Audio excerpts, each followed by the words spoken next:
Hello, this is a quick video just to show the different valve options that are available on custom mats. So just starting, this is a body bag or mini mat, and you'll see we've got the mini Boston valve, which is the valve that I've been using the longest and certainly the most often over the years in custom mats. Now to inflate it, you undo the top cap and you just blow in there just to inflate it. Now you'll notice that on this one there's no air coming out, and the reason for that is there is a non-return kind of rubber flap that's on the underside. So if I just undo this, and you'll see this is how you deflate the mat, is just take the base out, unscrew it, and you'll see, because it's a mini mat, it deflates quite quickly. And there's that non-return valve there to stop air from coming out.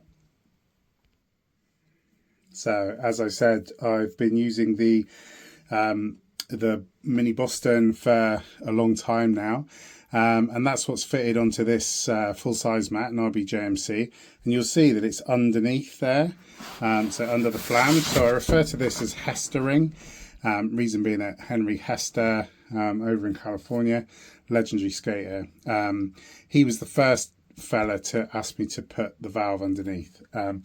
So as you can see, this is a mini Boston valve. The difference is that with this one, if you twist the base part of the valve here,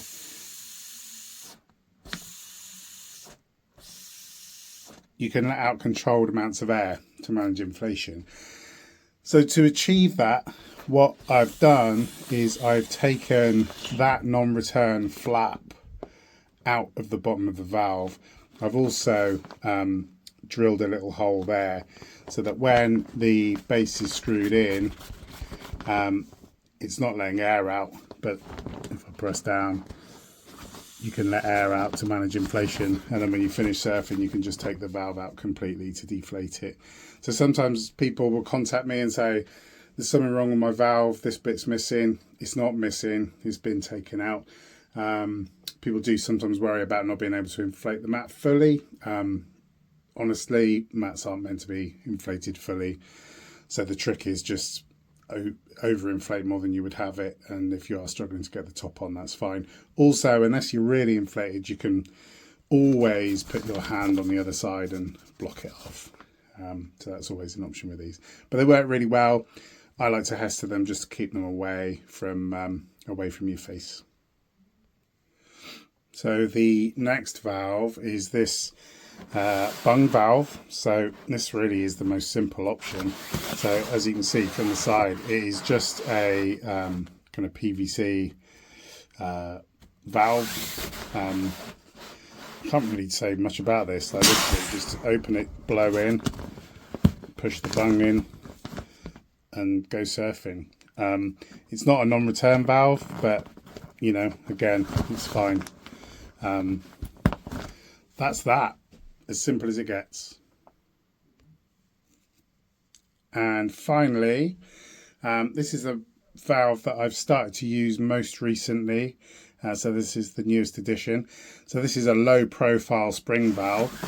So as you can see, you know, it really is low profile, pretty much flush with the deck of the mat. And what you do is you just take off this cap, and then just blow in, inflate the mat, and then when you want to let out air, it's got a non-return valve, so a spring valve, hence the name, low profile spring valve. You just push that button, lets out air. You'll see as well, looking closely, there is a slot there. You can push the valve in and give it a twist, and that locks it open like an SUP valve to let air out. And then when you've finished and fully deflated the mat, you can lock it again, so that then when you're inflating it, it doesn't release air. So they're the different valve options. So if you're ordering a custom mat, just on the order form, just let me know which one you want, and there we go, all available now.